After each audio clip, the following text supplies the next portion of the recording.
Bom, agora vamos falar sobre o crime de induzimento, instigação ou auxílio à automutilação, que também está presente no artigo 122, segunda parte do Código Penal. É um crime que veio agora com o pacote anticrime, né? Então, ele veio com as inovações trazidas pelo pacote anticrime no final de 2019.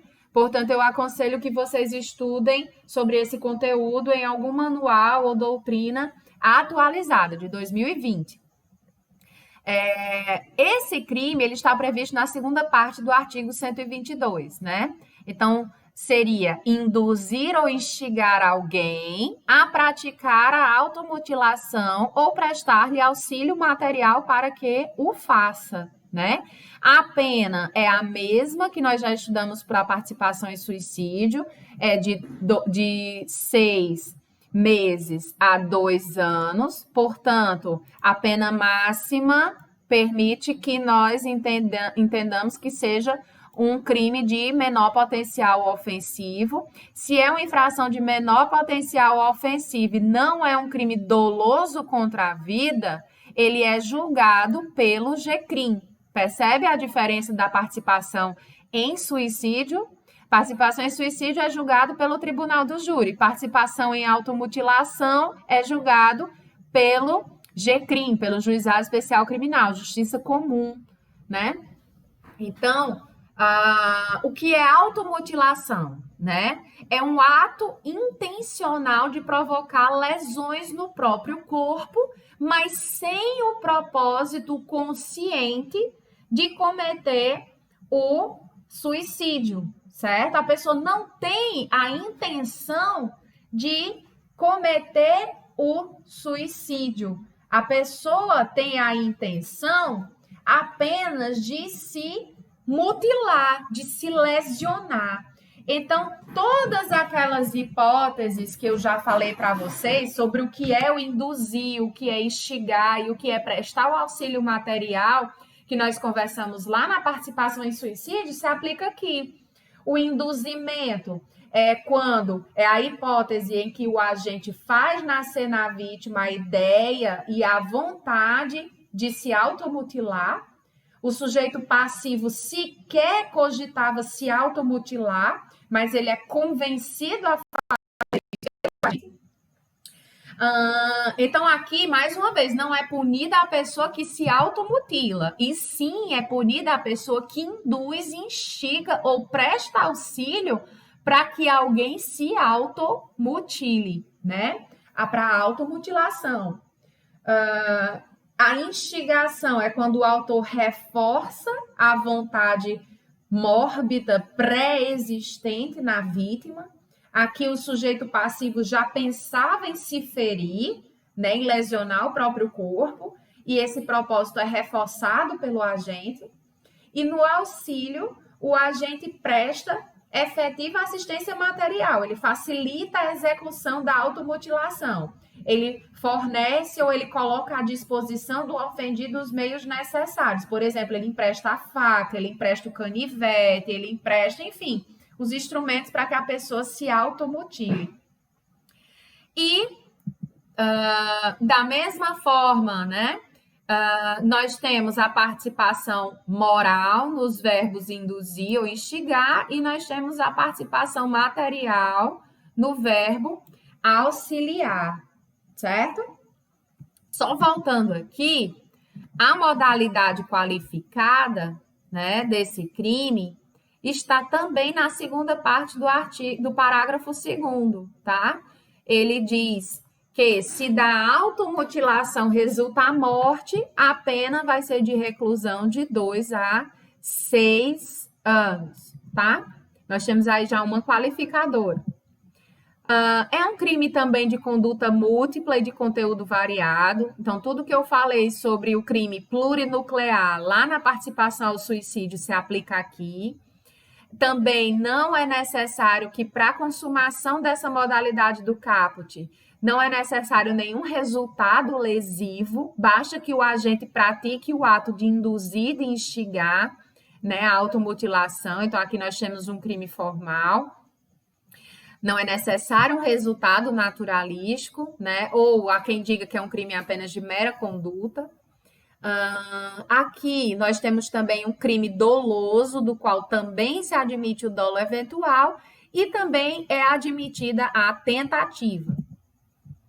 Modalidades qualificadas, como eu já falei, a primeira, né, uma dessas modalidades qualificadas é a do parágrafo 2º, quando da automutilação resultar morte, a pena é de 2 a 6 anos, e parágrafo 1º, se da automutilação resultar uma lesão corporal de natureza grave ou gravíssima, nos termos do artigo 129, parágrafo 1º e 2º, o agente vai responder pela pena de reclusão de 1 a 3 anos. Então, aqui nós temos outra qualificadora, menos grave do que essa, mas também é uma qualificadora. Nova pena mínima e nova pena máxima maiores do que da modalidade simples.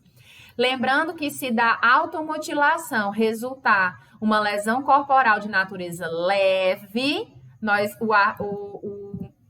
o artigo aplicado é o 122, mas na modalidade do caput.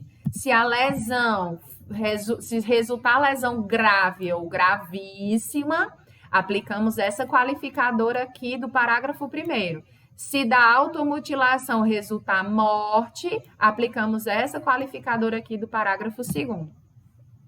É um crime comum, porque pode ser praticado por qualquer pessoa pode ser o sujeito ativo, então é um crime comum. Sujeito passivo, a mesma coisa do anterior, da participação em suicídio, só pode ser uma pessoa capaz. Só lembrando que se aqui, voltando, se esse auxílio tem que ser meramente secundário, tá? Porque deixa de ser participação em automutilação se o agente entrar diretamente nos atos executórios. Aí é que ele não responde por homicídio, como na participação em suicídio. Na participação em suicídio, nós vimos que se o agente deixar de prestar um mero auxílio, mas ingressar nos atos executórios, lá passa a ser crime de homicídio. Aqui na automutilação, se o agente deixa de prestar um mero auxílio, apenas fornecendo os instrumentos para que a pessoa se automutile, e passa a entrar nos atos executórios, aqui ele responde pelo crime de lesão corporal, previsto no artigo 129 do Código Penal. Bom, continuando.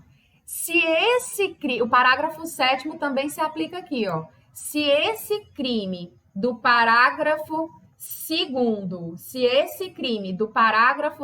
é cometido, ou seja, se da automutilação resultar morte e a vítima é menor de 14 anos ou não tem o necessário discernimento para a prática do ato ou por qualquer outra causa não pode oferecer resistência, o agente vai responder pelo crime de homicídio, da mesma forma lá na participação em suicídio.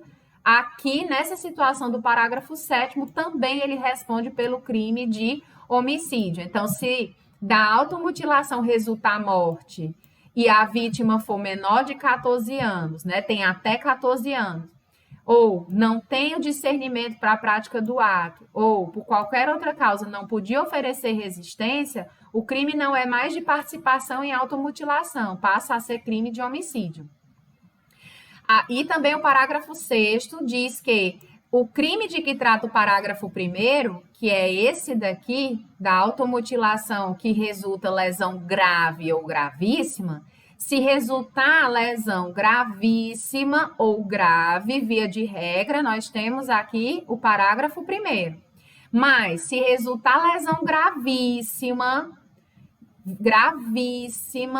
e a vítima for menor de 14 anos, ou quem, por enfermidade ou deficiência mental, não tem o necessário discernimento para a prática do ato, ou alguém que, por qualquer outra causa, não podia oferecer resistência, o agente responde pelo crime de lesão corporal, com pena de 2 a 8 anos, que é a do parágrafo 2º do artigo 129. Ele responde pelo crime de lesão corporal qualificada. Certo? Nós já falamos com maiores detalhes sobre isso lá no crime de participação em suicídio. Também, a conduta do agente deve ser dirigida a uma ou várias pessoas determinadas, assim como na participação em suicídio. E, no caso de a vítima ter entre 14 e 18 anos, entre 14 e 18 anos, a pena vai ser duplicada. Então, incide essa majorante do parágrafo 3º. Então, nós temos majorantes de penas para ambos os crimes, né? Tanto participação em suicídio quanto em participação em automutilação. A pena é duplicada se o crime é cometido por motivo egoístico, torpe ou fútil, né? Nós temos então aqui a modalidade majorada para ambos os crimes. Então, o agente pratica o crime por motivo egoístico, ele pratica para satisfazer interesses pessoais do agente, ou por motivo torpe, que são razões repugnantes, né? Motivos vis, ou motivo fútil, que é quando representa uma desproporção entre o delito e a sua motivação, né? Quando o agente faz isso por um motivo irrisório, um motivo pequeno, a pena vai ser duplicada, né? Então, nós temos essa outra possibilidade de majorante. Ou, se o crime de participação em suicídio ou em automutilação, se a vítima é menor ou ter diminuído a sua capacidade de resistência, aqui, por exemplo, o ébrio habitual, né? O ébrio é aquela pessoa que vive embriagada, tem problema de alcoolismo e tal, por exemplo, ou de drogas, enfim. O enfermo, né? Exemplo, eles têm a diminuição da sua capacidade, né? A supressão total da capacidade faz com que o tipo penal com que se subsuma às circunstâncias do parágrafo 6º e do 7º. Lá é quando a vítima não tem nenhuma capacidade, é pessoa incapaz. Aqui é quando a vítima tem uma diminuição, né? Diminuição de sua capacidade de resistência. Então, é o caso, por exemplo, do ébrio, da pessoa enferma, da pessoa senil, né? E o parágrafo 4º diz que a pena é aumentada até o dobro também, né? Majorante também, a pena também vai ser dobrada. Se a conduta é realizada por meio da rede de computadores, de rede social ou transmitida em tempo real, tá? Porque isso potencializa o efeito danoso da conduta, né? Por causa da quantidade de pessoas que podem estar expostas àqueles atos suicidas ou de automutilação, né? Lembrando que tem que ser a pessoas determinadas, né? Pessoas determinadas. E parágrafo 5º diz que a pena aumenta-se em metade, então aqui é metade, se o agente é líder ou coordenador de grupo ou de rede virtual. É muito comum os atos de induzimento, instigação, auxílio ao suicídio e à automutilação, que esses crimes ocorram em ambientes virtuais, por meio, por exemplo, de grupos de WhatsApp, que são liderados por um ou por mais indivíduos, que impõem desafios capazes de gradativamente levar a vítima a atos cada vez mais graves de autolesão ou até mesmo a morte. Então, esses líderes, eles têm uma influência sobre diversas pessoas simultaneamente. E são pessoas determinadas, porque são as pessoas que estão dentro daquele grupo, por exemplo, de WhatsApp, né? Então, sem dúvida, potencializa as consequências danosas da conduta. A ação penal para ambos esses crimes é pública incondicionada, tá? Tanto em participação em suicídio quanto na participação em automutilação, ação penal pública incondicionada. Nós temos algumas questões polêmicas, né? Tem a chamada roleta russa, também é chamada de duelo americano por alguns. Não, duelo americano são duas pessoas, duas pessoas diante de duas armas, e apenas uma das armas está carregada. E aí essas pessoas combinam de tirar a sorte para ver qual delas deve se suicidar. Quem sobreviver responde por esse crime do 122, né? Por quê? Porque induziu, ao participar desse desafio, ele induz, ele instiga, ou mesmo auxiliou o perdedor a se matar. O mesmo raciocínio vem aqui para a roleta russa, né? No caso da roleta russa, os participantes testam a sorte diante de uma arma que tenha apenas um projétil, né? Apenas uma bala, por exemplo. Cada um puxa o gatilho contra si mesmo, né? Até que um coloque fim à própria vida. A brincadeira para quando alguém morre. Então, é o mesmo raciocínio. Quem sobrevive responde por esse crime de participação em suicídio, né? Tem também o caso de testemunhas de Jeová, né? Testemunha de Jeová, né? Porque imagina que uma pessoa que é testemunha de Jeová se fere gravemente num acidente de trânsito. Imagina, né? Que Deus o livre, mas acontece isso. E aí essa pessoa necessita de uma transfusão de sangue. Vocês sabem que as pessoas são testemunhas de Jeová, não aceitam ser contaminadas pelo sangue de outra pessoa. Então, necessita de transfusão de sangue. E aí, recusa-se a fazer essa transfusão de sangue. A própria pessoa se recusa a fazer essa transfusão de sangue, sabendo que pode morrer, mas que prefere morrer a ser contaminado com o sangue de outra pessoa. O que acontece? Se essa transfusão de sangue é imprescindível para salvar a vida daquela pessoa, mesmo essa pessoa sendo maior, capaz, com total discernimento, esse comportamento dela deve ser encarado como tentativa de suicídio. E o médico é obrigado a intervir, porque ele está na posição de garantidor, né? Está na posição de garantidor. Vocês estudaram lá no homicídio, quem está na posição de garantidor tem o dever de agir para impedir um determinado resultado, né? Também os pais, né? Imagina que são os pais de uma criança, e essa criança está precisando dessa transfusão de sangue ou de uma intervenção cirúrgica. Se os pais não permitirem essa transfusão de sangue, eles vão responder por homicídio, né? Porque é inaceitável a tese para o direito penal, nesse caso de inexigibilidade de conduta diversa, por causa dessa crença que não poderia haver uma contaminação pelo sangue de outra pessoa.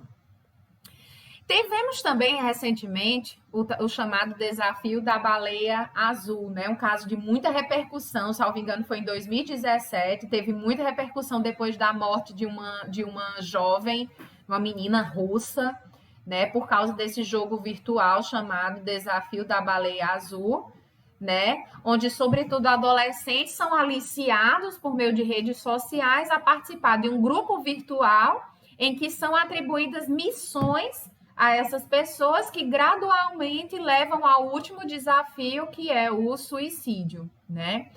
E aí, essa disseminação desse jogo foi um dos motivos de modificação desse artigo 122, que passou a disciplinar de forma mais severa o crime cometido por meios virtuais e em grupos liderados por indivíduos, né, responsáveis por esses desafios. Sob a ótica brasileira, né, porque o desafio da baleia azul virou algo mundial, transnacional, mas sob a ótica da lei brasileira, quanto à responsabilização criminal do responsável pelo induzimento, nós temos que, se o participante do grupo é capaz de entendimento, ou seja, uma pessoa responsável, né? O responsável pelo desafio da baleia azul comete o crime do artigo 122. Agora, se o participante é menor de 14 anos ou não tem capacidade de entendimento, o responsável pelo desafio baleia azul, por exemplo, ou qualquer um semelhante, vai ser responsabilizado pelo crime de homicídio ou de lesão corporal, conforme o caso, né? Parágrafo 6º ou parágrafo 7º do 122. Se o participante do desafio não é incapaz, mas tem entre 14 e 18 anos, aí emprega-se a majorante, né, relativa à menoridade, né, entre 14 e 18 anos, aplica-se aquela majorante do parágrafo, vamos voltar aqui, a majorante, perdão, cadê a majorante? Aqui, a majorante do parágrafo 3º, né? A pena vai ser duplicada. Então é isso, são essas as considerações sobre esses crimes. Façam as leituras indicadas. Lembrem-se de estudar por um livro, uma doutrina, que inclusive nós temos na biblioteca virtual, Doutrinas de 2020.